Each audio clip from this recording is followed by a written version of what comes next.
Get off quickly, you fool. Having regained my memory, I vowed to abandon the husband and in-laws who had subjected me to this. Where am I? My name is Meg, and I'm 28 years old.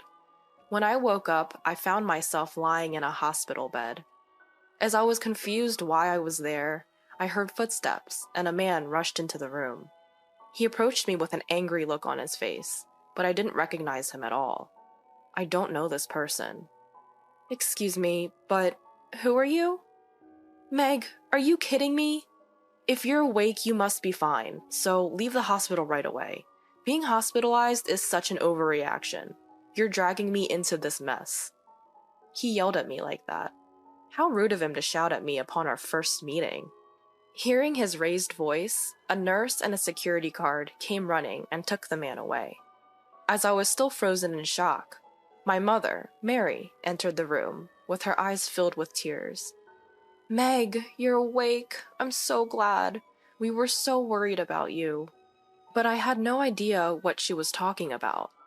My poker-faced brother Jake was also crying for some reason. My father, Ken, was also teary, stood behind them. According to them, I was found collapsed in front of my house. I had suffered a concussion from the fall and had sustained a large cut on my head that required multiple stitches, but I didn't remember any of it. Since I bled a lot from my head, a neighbor had called an ambulance. That's what my mother told me. Mom, who was that aggressive man who came in earlier? An aggressive man? Now it was my family's turn to be puzzled. After speaking with the nurse and security guard who had taken the man away, we found out that the aggressive man was supposedly my husband. Wait. I'm married? I have absolutely no memory of that. Meg, are you serious? My brother looked at me with a worried expression. Why did I collapse in front of that house? That guy earlier was yelling at me to leave the hospital right away. Do you have amnesia? My mother muttered, then hurried to press the nurse call button. After she explained the situation to the nurse, I was subjected to a series of medical tests. There were too many tests to be completed in one day, and since the test results wouldn't be available immediately, many people came to visit me while I waited. My coworkers brought me my favorite snacks, flowers, fruit, and other get-well gifts, and some even brought me personal gifts. My friends also came to see me one after another, worried about me. But in the midst of all of this, how long are you going to stay in the hospital? Do you know how much money this is costing? Who do you think is paying for this? Leave the hospital as soon as possible. What a lazy wife you are. Get back to work quickly. We're short-staffed because of you.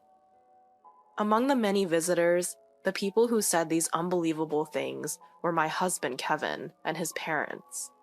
When my father happened to witness their behavior, he was initially taken aback by the sight of them that he had never seen before. My daughter has been seriously injured. She's in the hospital because she needs to be. You heartless people shouldn't be saying such things to her. But he soon retorted in a voice I couldn't have imagined from his usually mild-mannered demeanor. Please leave immediately. My brother and mother sided with my father. Please don't come here anymore. That day, I left hurriedly due to my family's fierce stance, but my husband and in-laws still came persistently, complaining and shouting about when I would be discharged and how much trouble I was causing. Eventually, I was moved to a private room, and they were denied visitation. The hospital let me stay in the private room for the same price as a shared room, so I was lucky. The test results showed that I had completely lost a portion of my memory. It felt strange that something like this could happen in reality. The doctor initially suspected a traumatic injury, but since I didn't have any bleeding in my brain despite hitting my head on the concrete road, it seemed that it wasn't traumatic. I was diagnosed with a psychological condition triggered by hitting my head. I really don't understand anything. I can't even remember my husband's face, and I can't believe I was married to him. Apparently, I was married and living with my in-laws. My husband, Kevin, is 35 years old. He was working at my in-laws' store. I was working as a secretary at another company, so we were both working. However, my actions were monitored by Kevin and my in-laws. They took my salary, and it didn't seem like a happy married life. They checked my work schedule, and on my days off, I was helping at the store, ran by my in-laws, without pay. When my salary was deposited, almost all of it was withdrawn, leaving me with no money to use, and I was responsible for all of the household chores as a wife. Despite working the same condition, Kevin would say, "Why do I have to do the housework? Isn't that a woman's job? Don't push your work onto me." He didn't do anything around the house. Moreover, he would blame me for every failure and hurl verbal abuse, like useless and slow-witted, at me. I was also constantly nagged by my in-laws about housework, work, and not being able to conceive a child. I couldn't even get a proper mealtime in this house. Of course, with such a life, it seemed that my exhaustion was accumulating.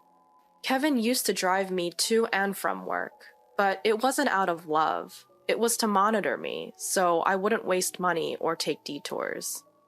My coworker and friend Betty told me about my married life. I had apparently talked to Betty about my troubles with my marriage to Kevin and living with my in-laws.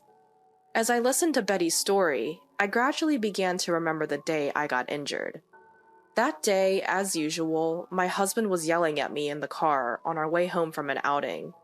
"You took so long for shopping, and now we're going to be late for our appointment. What are you going to do about it, you slowpoke?" It wasn't my shopping. I was looking for something your mom asked for. If you had helped me to look, we would have finished sooner. Don't make excuses. It's something you were asked to get. Every time I go out with you, I end up in a bad mood. I should have never come along. My husband didn't stop yelling at me for nearly an hour, and when we got home and I tried to get out of the car, my still angry husband said, "Hurry up and get out, you idiot!"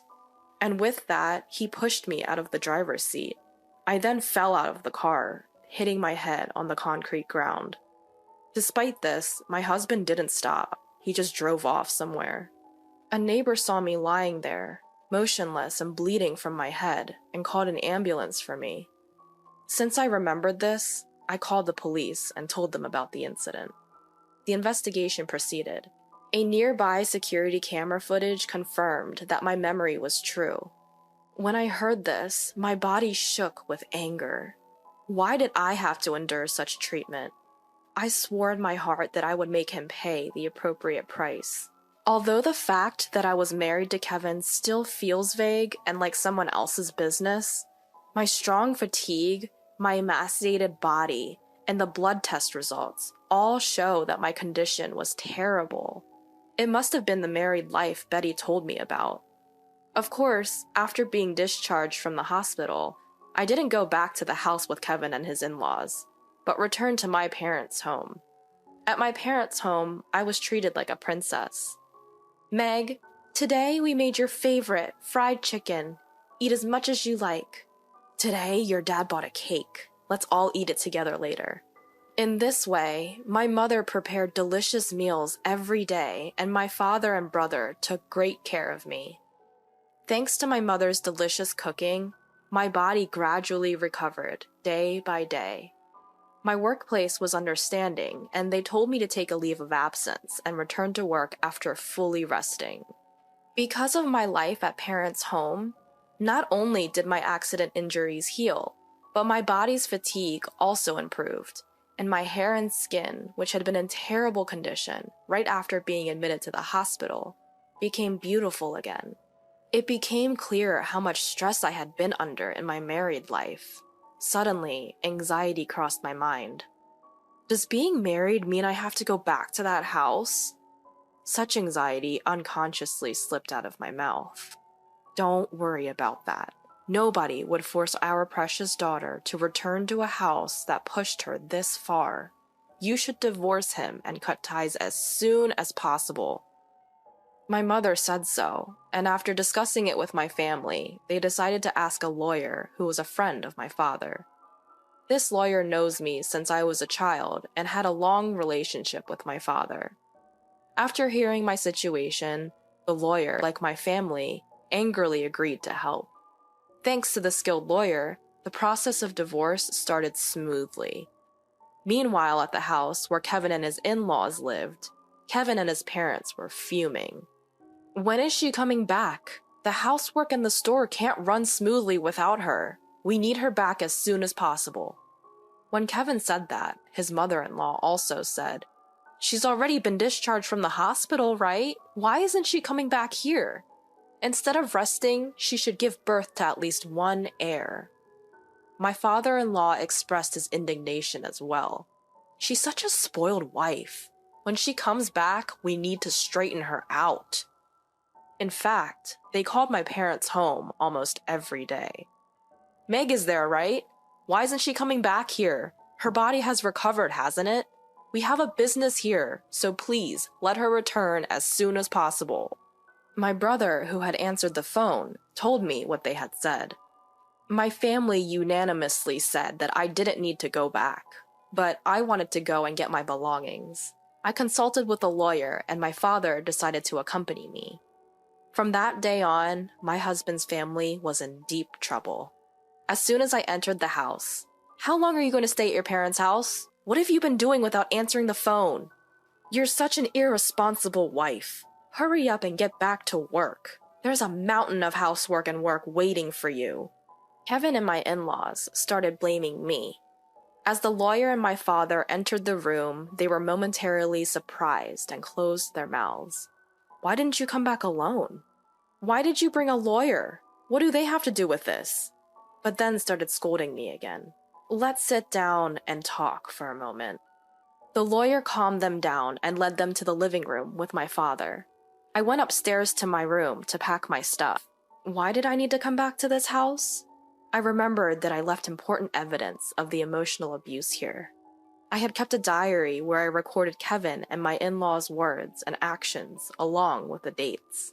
The lawyer told me that it was very important as evidence, and I also had another piece of evidence that I had always hidden from my in-laws.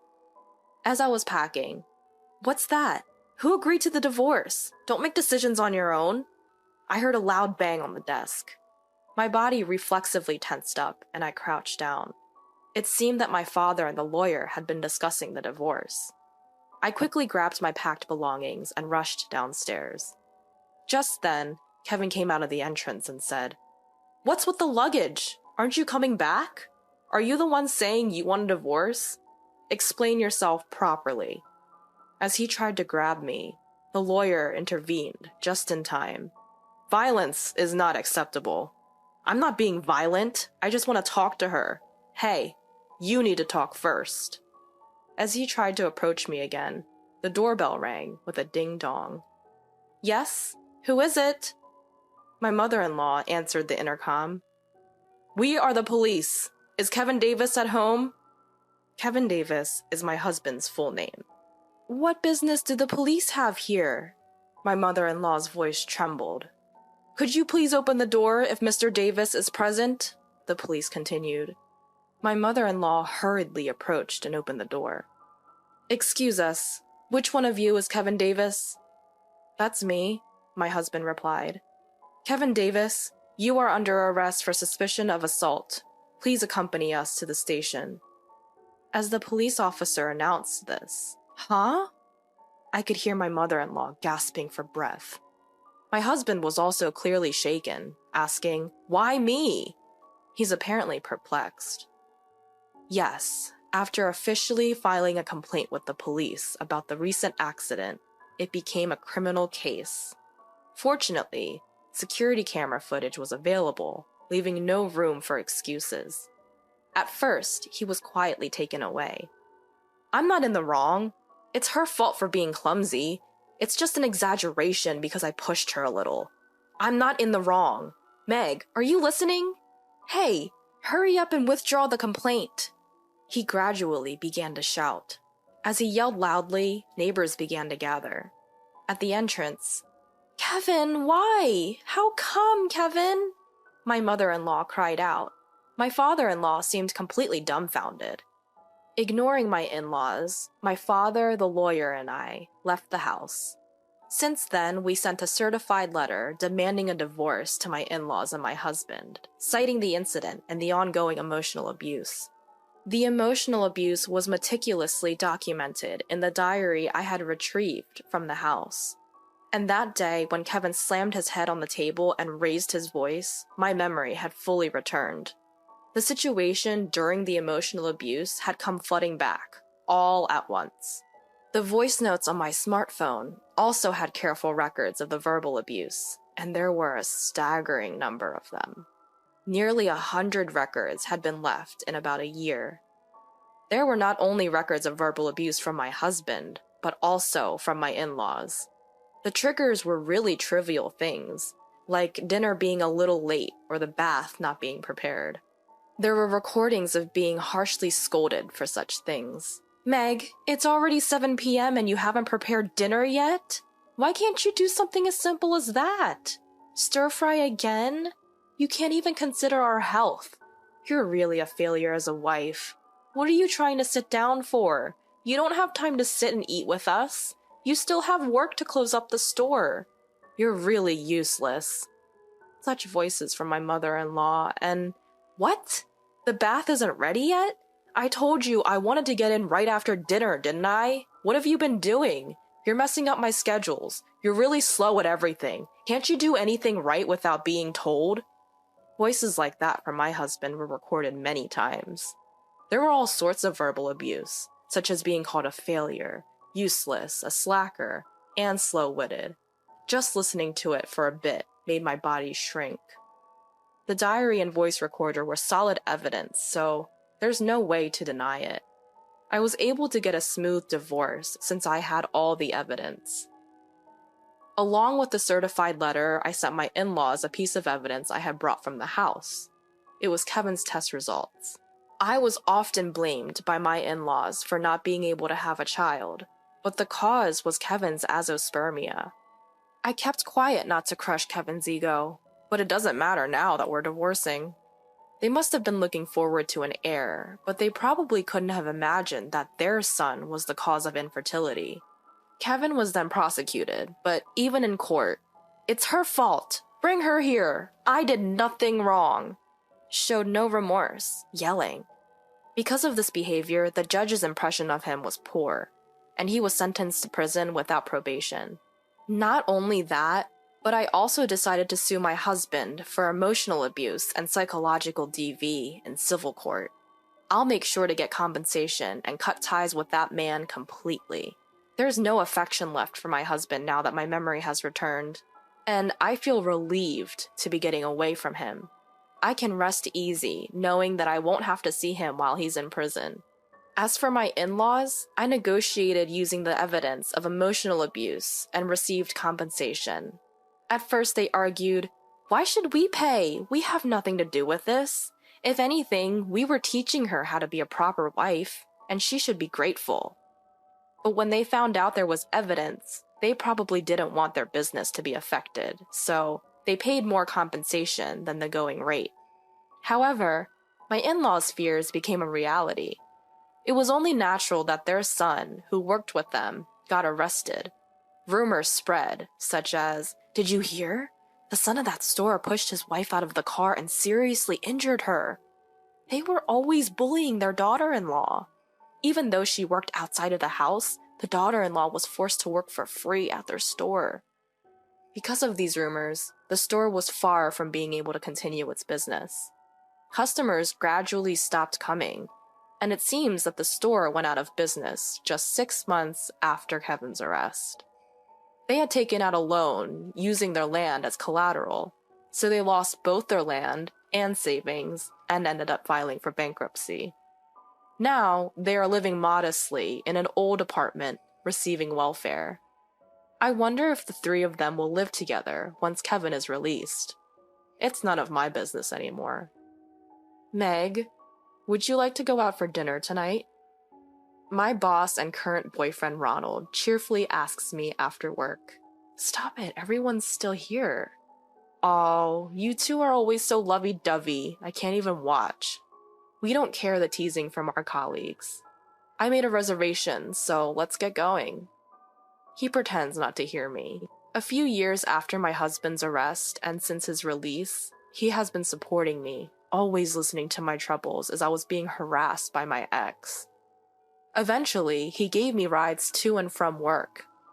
One day, my ex approached me suddenly, saying, "Meg, I have something to talk about. Let's live together again. I've changed my ways, so I'm sure we can make it work." Ronald stepped between us and said, "Stop bothering her." My ex fought back, saying, "This has nothing to do with you. It's between me and Meg. Stay out of it." Ronald replied, "Meg is important to me. You need to give up on her already. I'll call the police. I won't hold back if I see you again." Thankfully, I haven't seen my ex since then. Ronald used to play sports, so he has a good physique and a strong face, which was probably very effective against my not-so-large ex. He's also a sweets lover, which is a cute contrast to his tough appearance. He's a wonderful person who always respects my opinions.